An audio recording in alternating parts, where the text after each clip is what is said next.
கர்த்தர் வேண்டதாக இன்றைய வசனம் லூக்கா 1:48. அவர் தம்முடைய அடிமையின் தாழ்மையை நோக்கி பார்த்தார். இதோ இது முதல் எல்லா சந்ததிகளும் என்னை பாக்கியவதி என்பார்கள். கர்த்தர் வேண்டதாக இந்த வசனத்தை பார்க்கும்போது மரியாள் சொல்லும்போது மரியாளுடைய வயிற்றில் இயேசு கிறிஸ்து வரும் பொழுது மரியாளுடைய ஸ்டேட்மெண்ட் எப்படி இருக்குன்னா, நம்முடைய அடிமையின் அவங்க சொல்கிறாங்க, என்னுடைய அடிமையின் தம்முடைய அடிமையின் தாழ்மையை நோக்கி பார்த்தார்.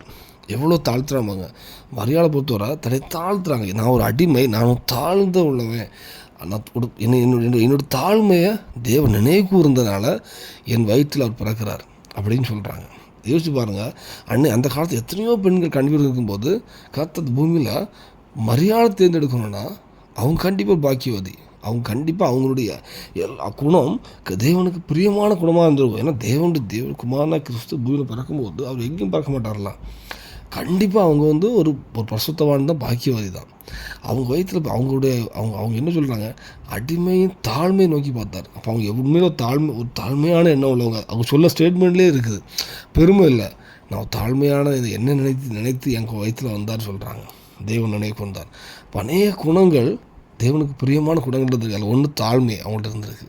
இந்த வேளையில் நம்முடைய வீட்டிலும் இயேசு கிறிஸ்து வரணுமானால், மரியாதையின் வயிற்றில் தேவன் வந்தார்னா அவங்களோட தாழ்மை அநேக குணங்களும் ஒன்று தாழ்மை போட்டிருக்கு.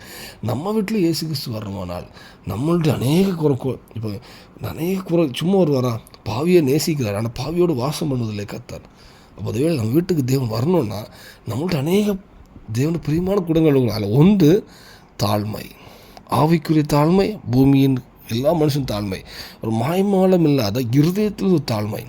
அது இருக்குமானால் நீங்கள் யாரும் அவங்களை சர்டிஃபிகேட் பண்ண அவசியம் இல்லை, இவங்க தாழ்மையான மனிதன் சொல்லணும் அவசியம் இல்லை. கர்த்தர் தெரியும். ஏன்னா இருதயத்தை பார்க்க தேவன் நீங்கள் உண்மையான தாழ்மையாக இருக்கீங்கன்னா, மேட்டுமையோ பெருமையோ எதுவும் இல்லை, உண்மையாக தாழ்மையாக இருக்கீங்கன்னா கண்டிப்பாக உங்கள் வீட்டுக்கு வருவார். மரியாதையின் வயிற்றில் தேவன் பிறக்க தாழ்மையோடு பிறந்த தேவன் உங்கள் வீட்டுக்கும் தேவன் வருவார். உங்களையும் தேவன் ஆஸ்வதிப்பார். அநேக ஜனங்களும் எனக்கு எதாவது சொல்லுது 48 பார்த்தீங்கன்னா, இதோ இது முதல் எல்லா சந்ததிகளும் என்னை பாக்கியவதி என்பார்கள். இவங்க பாக்கியவதி இவங்க சொல்ல, எல்லா சந்ததிகளும் மரியாள் பாக்கியவதி அப்படி சொல்லுவாங்க. உங்கள் வாழ்க்கையில் வயசுக்கு வரும்போது நீங்கள் சொல்லணும் அவசியம் இல்லை, எல்லா ஜனங்களும் சொல்லுவாங்க இவங்க ஒரு பாக்கியவான், கர்த்தரோடு இருக்கிறார், ஒரு பாக்கியவான் அப்படி சொல்லுவாங்க. நான் அர்ப்பணிப்போம், வாழ்க்கை சீர்படுத்துவோம், ஒரு உண்மையான தாழ்மையாக இருப்போம். கர்த்தர் ஆவிக்கு ஒரு தாழ்மை, கர்த்தரோட தாழ்மை, மனுஷரீதியாக ஒரு தாழ்மை உள்ள ஒரு வாழ்க்கை வாழ்வோம்.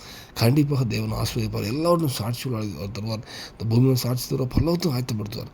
அர்ப்பணிப்போம். தேவன் கிருபை செய்வாராக. ஆமென்.